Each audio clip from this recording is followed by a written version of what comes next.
I've had some already, so it's divine. Welcome, welcome, welcome. I have decided to start a weekly series, a small series, that I'm going to call the Untold Burgundy. Every week, I'm going to tell a story of one appellation or place in Burgundy that is not very known and that is not going to bleed your wallet. That's important. And we will begin with Givry, a truly unsung hero of Burgundy. Is that a phrase? I think so.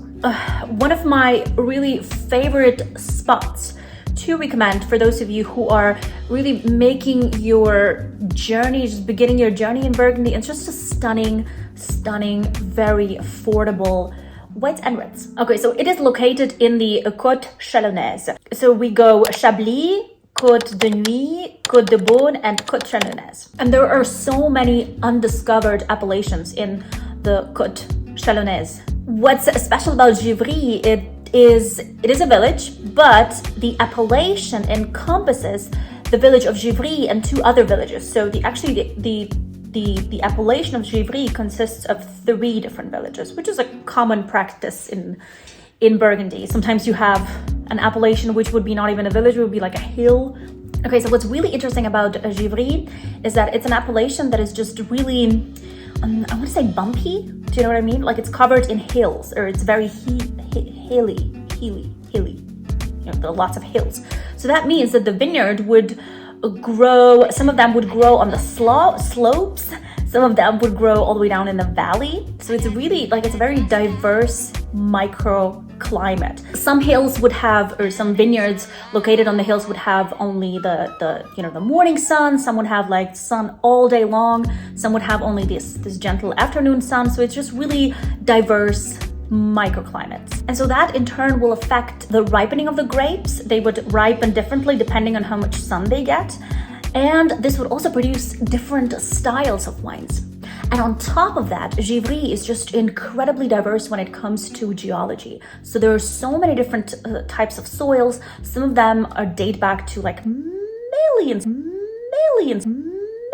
of years ago.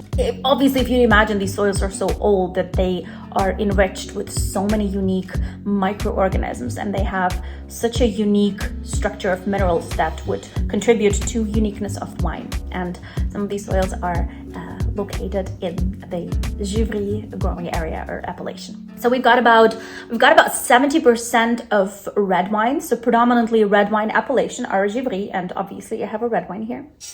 I already had a glass. It's so good. Oh my God. And then you get about 25% of white wines. So really focused on the red wines. And the reds are really great. They're intense. They have this very expressive character. They're so flamboyant. They have this really supple tannic structure. And what's so important about these Untold Burgundy series is that all of the wines are ready to enjoy young. And on top of that, there's one more characteristic about the Givry is that these wines are really trustworthy. They are quality-wise very reliable. So when we talk about specific aromas that you find in Givry, or that you can, nose guess the aromas. Yeah, nose guess, yeah. If you can smell the Givry, when a blind tasting. Anyway. So there are 2 specific aromas that people keep on talking about when they refer to Givry reds, and those are licorice and violet. So just already like really, sophisticated and kind of, charming, just what you would expect from Burgundy. And I also think that there's this almost lush component to them too. So lush and sophisticated. Hashtags. And when we talk about white wines, they just have a really large spectrum of character. So they can range from all the way from clean and kind of citrus forward to really tropical, rich, toasty, burned bread kind of style. So in this series, I also want to focus on the winemakers. I really want to pay attention, or you to pay attention to the winemakers, because kind of like in the US, in Burgundy, the persona of the winemaker plays a very important role. And believe it or not, the character of the winemaker is very strongly connected to the character of the wine, to the expression of the wine. And honestly, this is what I love about Burgundy. Like, I've seen really dull wines being made by like equally dull winemakers. Do you know what I mean? And on the contrary, I've seen the most cheerful and vigorous winemakers producing equally, energetic and vigorous wines. So to sum up, a winemaker is usually this brand or face of the appellation that he predominantly works with. He's like this force behind the appellation. And I think in case of Givry, the reason why the appellation is on the rise, why it's getting more limelight in the world of wine, and in Burgundy also specifically, is because the personalities of the winemakers are so, vibrant. Or because of the personalities of the winemakers, point. So I'm drinking Domaine Besson today.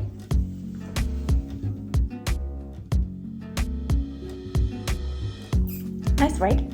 And there are two other domaines that I would like to recommend in Givry. First is Domaine Joblot or Juliette Joblot. She is this stunning, young, forward-thinking winemaker. She's this really determined lady, she's the rising star.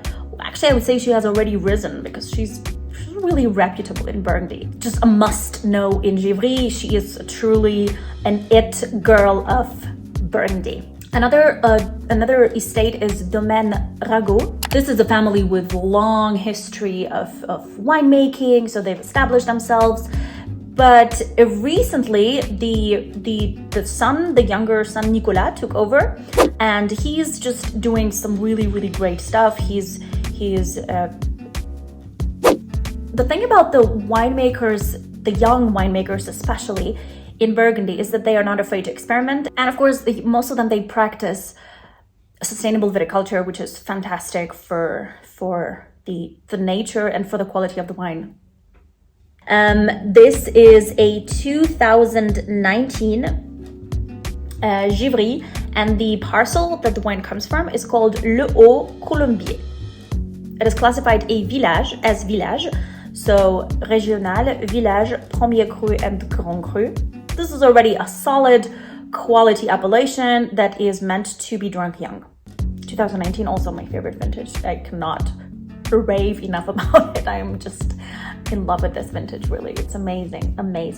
And Domaine Besson, they are a family estate. Also have a young son who is kind of slowly taking over, or probably already took over. I've been drinking their wines for as long as I know Burgundy, so I'm just really love how affordable they are. And guys, really, this is so affordable. This is, although it is a village, it is sometimes even cheaper than the appellation, than the regional appellation, which is, this one is 24.50 euros. It's always in euros with me. And it's, if you see it, just blindly buy it, and I promise you, you will have so much fun. They also produce white wines. They also have a couple of premier crus, which are equally spectacular. And there are no grand crus in Givry. So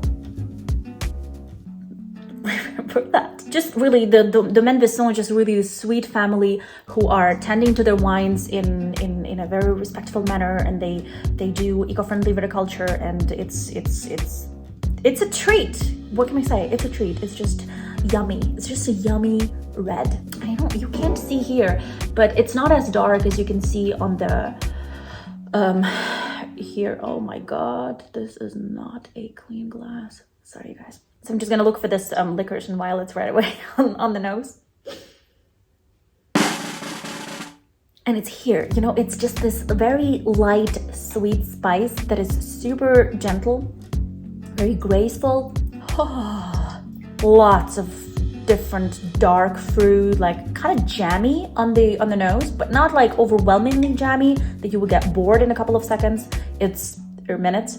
Smelling it, it's just really, it feels like really packed for a Pinot Noir. Not a Cabernet Sauvignon packed, for Pinot Noir packed. I just forgot a spit bucket. Oh no. It's delicious. It's a really supple structure, incredibly juicy. Pop up the cork, you know you will get something special. You get a sip and it's just enough to unwind, to make your tongue a little lighter. Do you know what would you say, just to be a little flirty, and that's what this wine is. It's a bit flirty. I know it really, really well. That's why I chose it for tonight. But again, if you choose a Givry from any other producer, and especially if you choose a Givry from Juliette Joblot or from Domaine Besson, you are not going to be disappointed. I promise you that. These wines are...